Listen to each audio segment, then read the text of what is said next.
할렐루야. 감사함으로 우리의 온 심령에 하나님의 말씀을 받았습니다.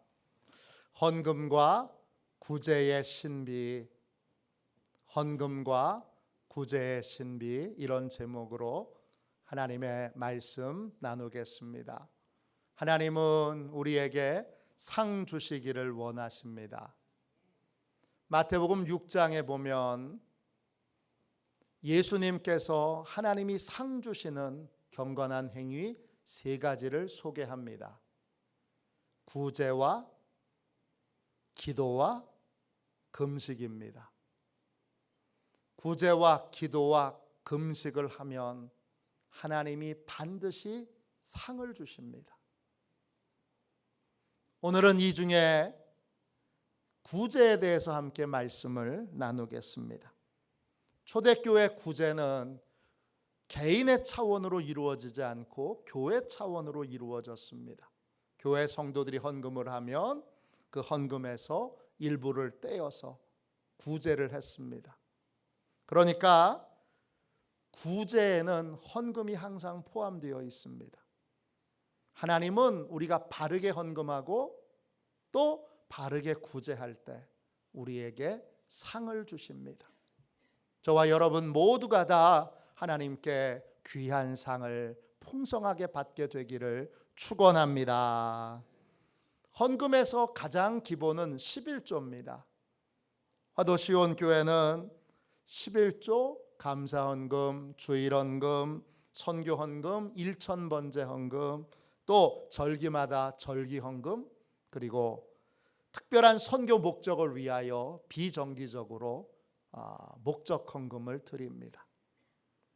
이 모든 헌금의 가장 기초요 출발점은 11조입니다. 모든 헌금은 11조에서 시작되어야 합니다. 11조는 소득의 10분의 1을 하나님께 드리는 것이고, 드리는 목적은 내 모든 소득이 내가 수고하여 얻은 결과가 아니라 하나님이 은혜로 주신 선물인 것을 인정하고 고백하는 것입니다. 내가 가진 모든 거 다 하나님이 은혜로 주셨다. 이게 11조를 드리는 고백입니다. 헌금을 드릴 때 우리는 제일 먼저 11조부터 온전하게 드려야 합니다.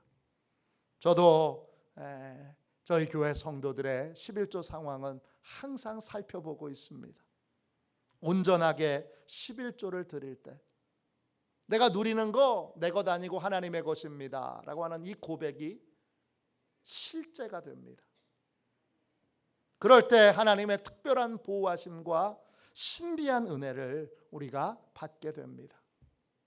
구제는 어떤 것입니까? 구제는 어려운 이웃들을 물질과 봉사로 돕는 것입니다. 구제는 반드시 선교와 연결되어 있습니다. 선교를 위해서 구제해야 되고 구제하면서 선교해야 합니다. 우리는 어려운 이웃을 도와야 합니다. 또 어려운 선교사님을 도와야 하고 어려운 교회를 도와야 되고 어려운 다른 나라들을 도와야 합니다. 오늘 읽은 말씀에 보면 사도 바울이 고린도 교회에게 구제 헌금을 요청합니다. 예루살렘에 큰 기근이 있어 많은 사람들이 굶어 죽고 있습니다. 이들을 돕기 위해 사도 바울이 고린도 교회에 구제 헌금을 요청하면서 왜 헌금과 구제에 힘써야 하는지를 우리에게 자세하게 알려주고 있습니다. 오늘은 사도 바울의 이 귀한 말씀을 통해서 왜 헌금과 구제에 힘써야 하는지, 또 헌금과 구제에 힘쓸 때 어떤 은혜가 우리에게 임하는지 함께 말씀을 통하여 깨닫고 배우는 시간을 갖겠습니다. 할렐루야, 할렐루야. 왜 헌금과 구제에 힘써야 합니까? 첫 번째, 헌금과 구제에 힘쓰는 것이 주님을 따르는 것이기 때문입니다. 주님은 제자들을 부르시면서 이렇게 말씀하셨습니다. 마태복음 4장 19절입니다. 나를 따라오라. 구원받은 모든 하나님의 자녀들은 주님을 따라야 합니다. 주님을 따른다는 것은 주님이 삶의 기준이 된다는 것입니다. 주님은 우리를 구원하시기 위해 어떤 일을 하셨습니까? 오늘 말씀, 함께 읽은 말씀 9절 말씀을 보세요. 고린도후서 8장 9절입니다. 우리 주 예수 그리스도의 은혜를 너희가 알거니와 부유하신 이로써 너희를 위하여 가난하게 되심은 그의 가난함으로 말미암아 너희를 부유하게 하려 하심이라. 주님은 부유하신 분이신데 우리를 부유하게 하시려고 스스로 가난하게 되셨습니다. 우리는 가난합니다. 가난하다 이 말은 헬라어로 푸토체이아입니다. 뜻은 거지, 난민, 또 가난을 뜻합니다. 예수님의 은혜를 입기 전까지 우리는 아무 소망도 없는 거지와 같습니다. 우리는 어디에도 안식처를 가질 수 없는 그러한 난민과도 같습니다. 그런데 부유하신 주님이 우리를 위해 스스로 거지가 되셨습니다. 가난한 자가 되셨습니다. 그 결과 우리 모두 풍요한 삶을 누리는 사람이 되었습니다. 우리가 풍요한 삶을 사는 이유는 다 예수님의 은혜 덕분입니다.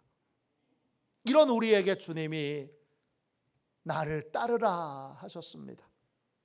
이 말은 예수님처럼 거지가 되라는 말이 아닙니다. 그럼 무슨 뜻입니까? 예수님처럼 고통당하는 자를 외면하지 말라는 것입니다. 주님이 우리를 외면하지 않으신 것처럼 너도 고통당하는 자를 외면하지 말아라. 이것이 주님을 따르는 것입니다. 누가복음 10장에 보면 예수님께서 선한 사마리아 사람의 비유를 말씀하십니다. 여리고로 내려가던 한 사람이 강도를 만나서 피를 철철 흘리며 죽게 생겼습니다. 그냥 내버려두면 죽습니다. 그런데 제사장은 그냥 지나갑니다. 레위 사람도 그냥 지나갑니다. 그런데 사마리아 사람이 그를 발견하고 그를 여관에 데리고 가서 그를 돌봐줍니다. 구원받은 자에게 주님이 원하시는 것, 고통받는 사람을 외면하지 않는 것입니다. 못 본 채 하지 않는 것입니다. 고린도후서 8장 8절 우리 함께 읽은 말씀 앞절 말씀을 보겠습니다. 내가 명령으로 하는 말이 아니요 오직 다른 이들의 간절함을 가지고 너희의 사랑의 진실함을 증명하고자 함이로라.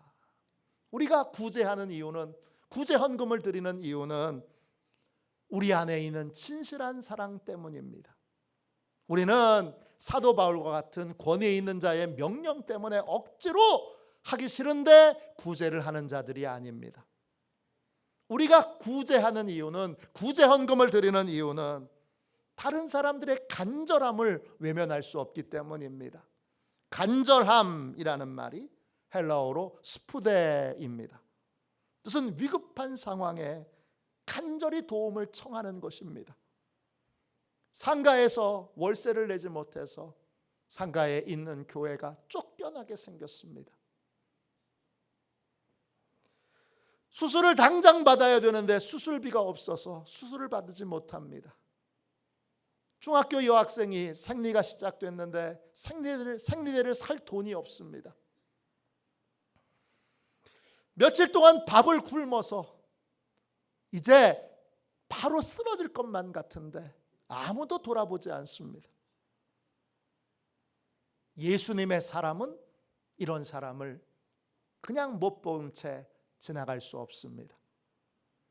왜냐?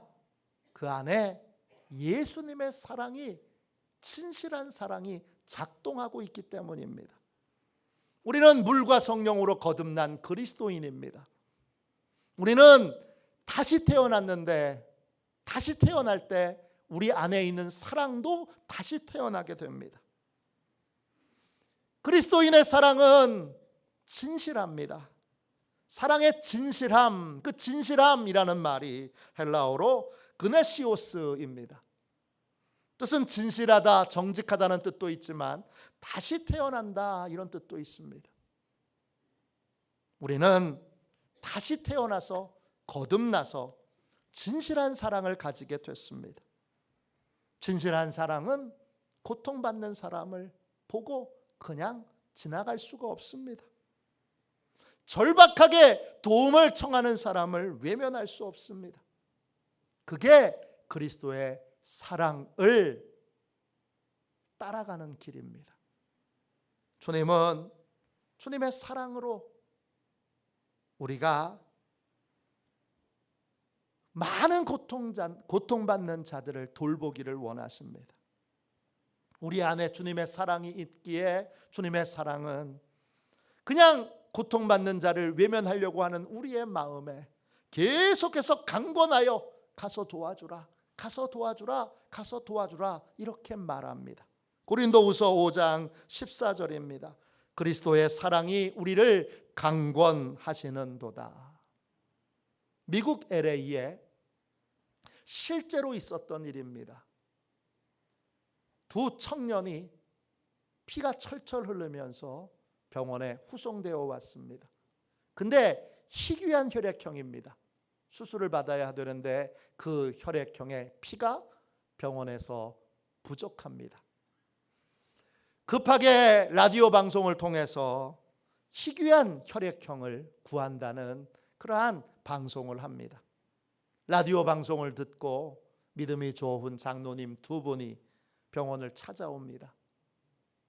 병원을 찾아온 장로님 두 분은 자신들의 혈액형이 희귀한 혈액형이라는 걸 밝히고 침대에 누워있는 두 청년을 가리키면서 간호사에게 이렇게 묻습니다.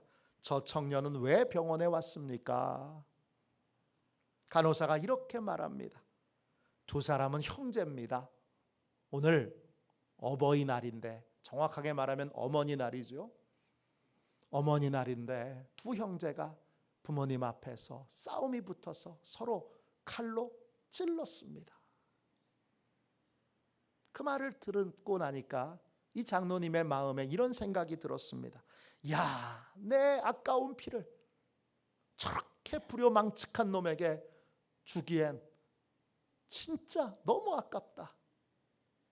그리고는 주저하지 않고 벌떡 일어나서 병원 밖으로 나갔습니다.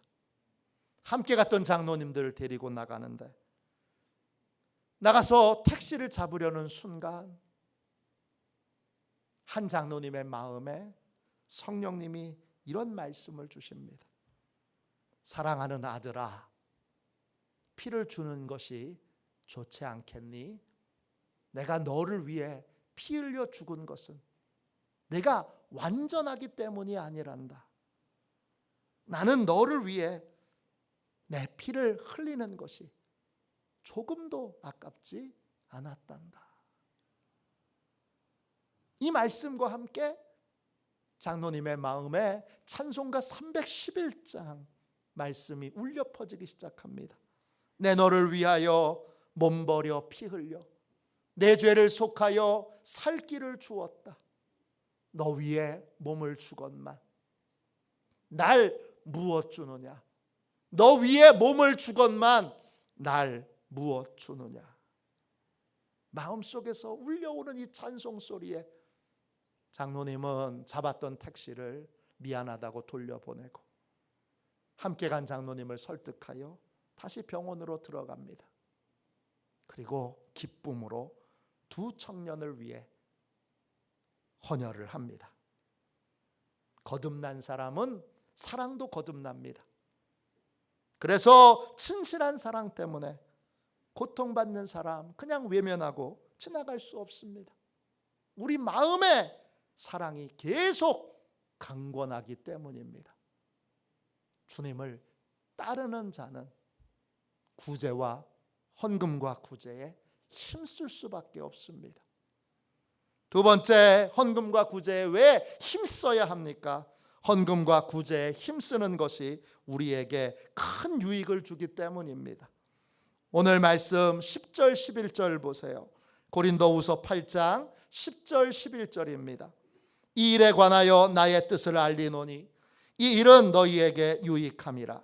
너희가 1년 전에 행하기를 먼저 시작할 뿐 아니라 원하기도 하였은즉 이제는 하던 일을 성취할지니 마음에 원하던 것과 같이 완성하되 있는 대로 하라.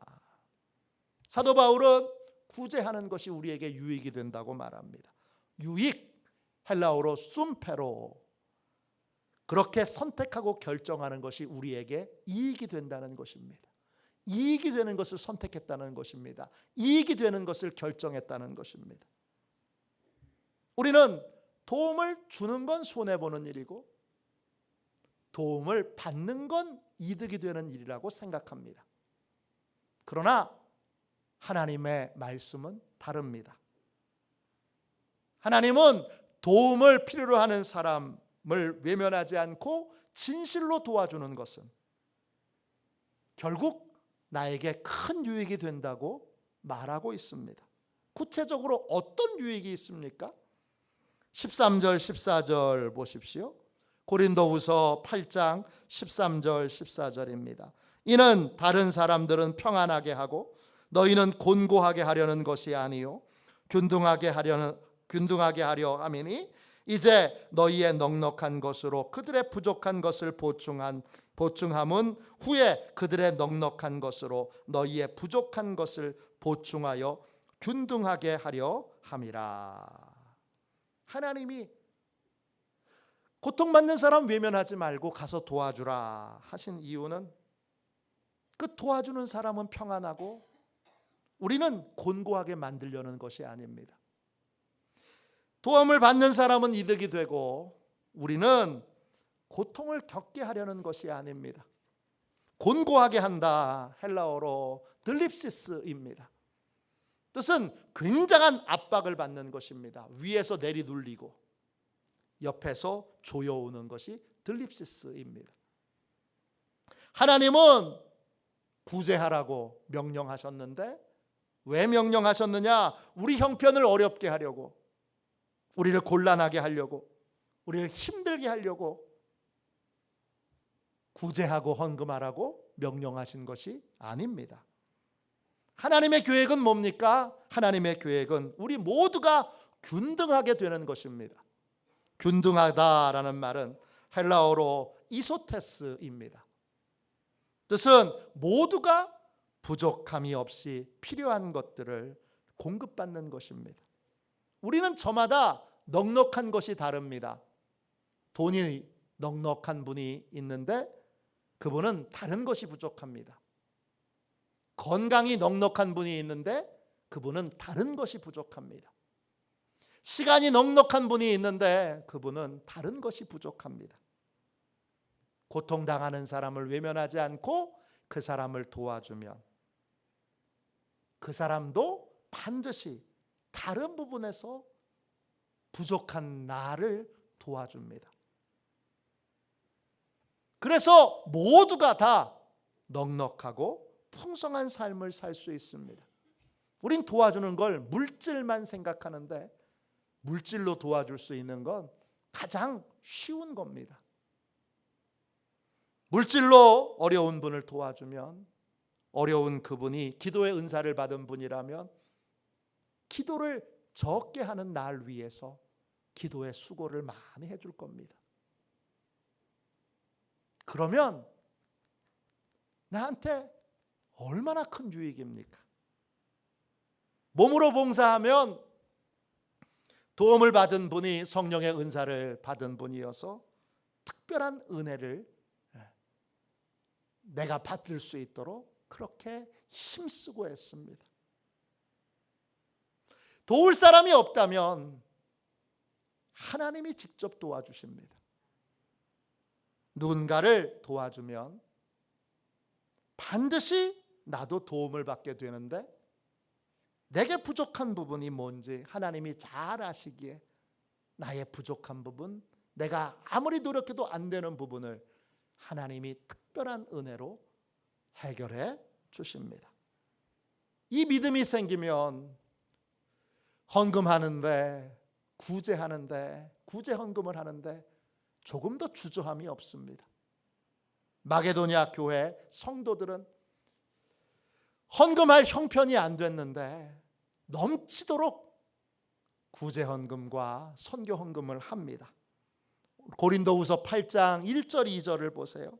형제들아 하나님께서 마게도냐 교회들에게 주신 은혜를 우리가 너희에게 알리노니 환난의 많은 시련 가운데서 그들의 넘치는 기쁨과 극심한 가난이 그들의 풍성한 연보를 넘치도록 하게 하였느니라.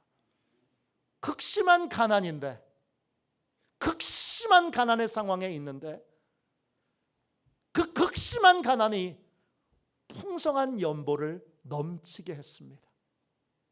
이게 어떻게 말이 됩니까? 마게도냐는 그리스 지역을 말합니다. 마게도냐 교회는 그리스에 있는 교회들을 말하는데 특별히 빌립보 교회를 말합니다. 빌립보 교회는 헌금과 구제에 있어 가장 모범되는 교회였습니다. 그런데 그들의 형편은 헌금과 구제를 할 형편이 못 됩니다. 그들은 많은 환난을 겪고 있습니다. 이때 환난이 헬라어로 들립시스입니다. 위에서 내리눌리고 옆으로 좁혀오는 믿음의 크나큰 박해를 받고 있습니다.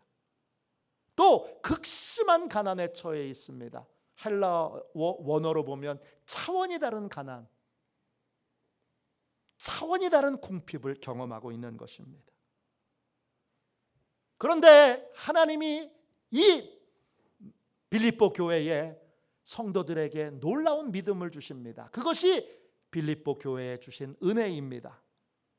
어떤 은혜냐? 빌립보 교회는 이 어려운, 이 처참한 고난과 고통과 가난을 해결할 수 있는 길은 두 가지라고 믿었습니다. 하나는 범사에 기뻐하고 감사하는 것입니다. 성령께서 주시는 기쁨으로 충만하여 그들은 압도적인 기쁨으로 모든 박해와 고난을 이겨냈습니다. 그래서 각양의 박해 중에도 감사하고 기뻐하고 찬양했습니다. 다른 하나는 풍성한 연보를 넘치게 했습니다. 하나님이 요청하신 것에 풍성하게 응답했습니다. 왜 그렇습니까? 하나님의 요청에 응답하여 풍성하게 헌금을 드리면 우리의 문제도, 우리의 답답함도, 우리의 괴로움도 하나님이 해결해 주신다라는 굳건한 믿음이 빌립보 교회 성도들에게 있었기 때문입니다. 보냈기에 올 거라고 믿었던 것입니다. 필요에 응답했기에 하나님이 여러 사람을 통해서 또는 하나님이 직접 우리의 필요에 응답하실 거라고 믿었던 것입니다. 존 락펠러는 세계적인 갑부였습니다. 그러나 실상 빛과 그림자가 있는 사람이었습니다. 교회 다니는 분들은 록펠러의 좋은 점만 늘 들었지만 그는 더러운 자본가로 사람들에게 평가를 받았습니다. 그는 수단과 방법을 가리지 않고 부를 축적했기에 악의 화신이라는 평가도 받았습니다. 미국에 이 록펠러가 살 동안에 대부분의 돈을 록펠러가 독점했기에 록펠러 때문에 반독점법이 생겼습니다. 그는 43세에 미국에서 가장 큰 회사를 가지고 있었고 53세에 그는 세계에서 가장 큰 부자가 됐습니다. 그의 재산을 지금 가치로 환산한다면 빌 게이츠가 가지고 있는 재산의 3배 정도가 된다고 합니다. 어마어마한 부자였지만 그는 결코 행복하지 않았습니다. 그는 55세에 일생일대의 위기를 만나게 됩니다.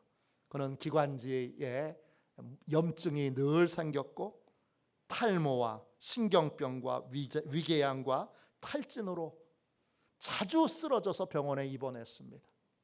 임원들이 자주 이렇게 말했습니다. 이번에 또 쓰러져서 병원에 입원하셨대. 이번엔 또 무슨 병이래? 이렇게 그는 마음과 몸이 깊은 병에 들려있는 상태였습니다. 종합진단을 받아본 결과 의사 선생님이 1년을 넘기기가 어렵습니다. 이런 진단을 내립니다. 그는 하루에 100만 불을 벌었지만 먹을 수도 없고 잘 수도 없습니다. 그는 믿음의 어머니의 영향으로 어렸을 때부터 교회에 다녔고 어렸을 때부터 주일 성수와 11조를 드렸습니다. 그러나 돈을 많이 벌면서 여러분, 그가 번 돈은 한 교회에 11조를 낼 수 있는 범위를 넘어서는 어마어마한 금액의 11조입니다. 그래서 돈을 많이 벌자 그는 11조를 흉내만 냈고 그의 믿음도 형식화됐습니다. 잠도 이루지 못하고 밥도 제대로 먹지 못하는 상황에서 그는 어느 날 병실 침대에서 내려와서 무릎을 꿇고 하나님께 기도하기 시작합니다. 그는 회개하며 어렸을 때 하나님과 약속했던 것들을 지키지 못했던 것들이 기억났습니다. 그는 하나님을 기쁘시게 하는 삶을 살겠습니다. 그렇게 하나님과 약속했습니다. 그러나 하나님이 물질에 큰 복을 주셨지만 그는 하나님을 기쁘시게 하는 삶을 단 한순간도 살지 않았습니다. 그는 하나님이 큰 돈을 주신 건 하나님의 사명 때문이라는 걸 깨닫게 됩니다. 그래서 그는 자신의 영적 지도자였던 프레데릭 게이츠 목사님과 상의해서 록펠러 재단을 만들게 됩니다. 그리고 그 재단을 통해 선교와 구제에 힘쓰게 됩니다. 그는 자신의 수입의 절반 이상을 이 록펠러 재단에 보내서 선교와 구제에 힘쓰게 합니다. 그 결과 그는 명문대학교인 시카고 대학을 비롯해서 12개 종합대학을 세웁니다. 또 12개의 단과대학을 세웁니다. 뉴욕의 리버사이드 처치, 리버사이드 교회를 비롯하여 그는 4,928개의 교회를 세웁니다. 그리고 수많은 병원들을 세우고 한국에도 록펠러 재단에서 지원해서 세운 건물들이 많습니다. 서울의 YMCA 건물이 대표적입니다. 이렇게 하나님을 기쁘시게 하기 위하여 물질을 흘려보내니까 신비한 일이 생겼습니다. 1년도 더 살 수 없다는 의사의 진단이 무색하게 그는 98세까지 건강하게 살았습니다. 하나님의 뜻대로 물질을 흘려보냈더니 건강의 은혜가 흘러들어왔습니다. 그는 죽기 직전에 이런 기도를 하나님께 드렸습니다. 오 나의 하나님, 제 인생 전반기 55년은 쫓기며 불행하게 살았지만 지난 43년은 정말 행복했습니다. 그동안 저를 지켜주신 것 감사드립니다. 이제는 그만 주님과 제 마음에 간직한 제 사랑, 제 아내를 만나고 싶습니다.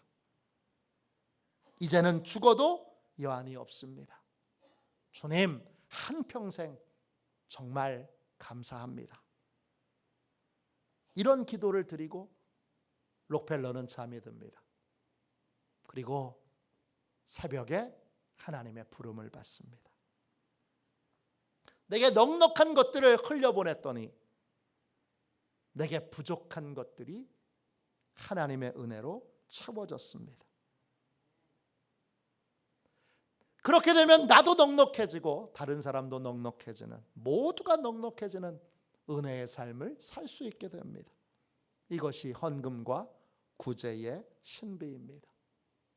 인색한 마음을 버려야 됩니다. 돈이 최고야, 돈만 붙드는 마음을 버려야 합니다. 그거 다 우상숭배입니다. 우상숭배로는 모두가 행복한 삶을 살 수 없습니다. 모두가 만족한 삶을 살려면 하나님의 뜻에 따라 긴급하게 도움을 요청하는 사람의 그 요청을 거절하지 말아야 합니다. 교회는 계속 역동적으로 세상과 사회와 또 선교사들과 또 교회의 궁핍한 것들과 또 모자란 것들에 반응할 수 있어야 합니다. 그럴 때 그 교회에 여러 부족한 것도 하나님이 충만하게 채워주십니다. 예수님은 우리가 헌금과 구제에 힘쓰는 삶을 살기를 원하십니다. 헌금과 구제에 힘쓰는 삶은 주님의 사랑을 따르는 삶이고 주님의 사랑이 작동하는 삶입니다.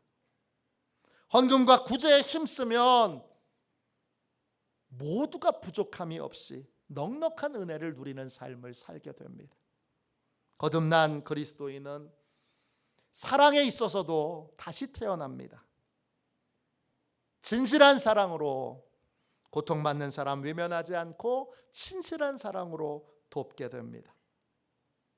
그럴 때 나도 하나님의 도움을 받고 다른 사람의 도움을 받을 수 있습니다. 흘려보내야 합니다. 하나님의 요청에 응답해야 합니다. 그렇게 응답할 때 내게도 은혜가 흘러 들어오게 됩니다. 이렇게 도움을 주고받는 은혜의 삶을 통하여 넉넉한 천국의 삶을 사는 시온의 가족들이 다 되시기를 주님의 이름으로 축원합니다. 이 시간 우리 함께 찬양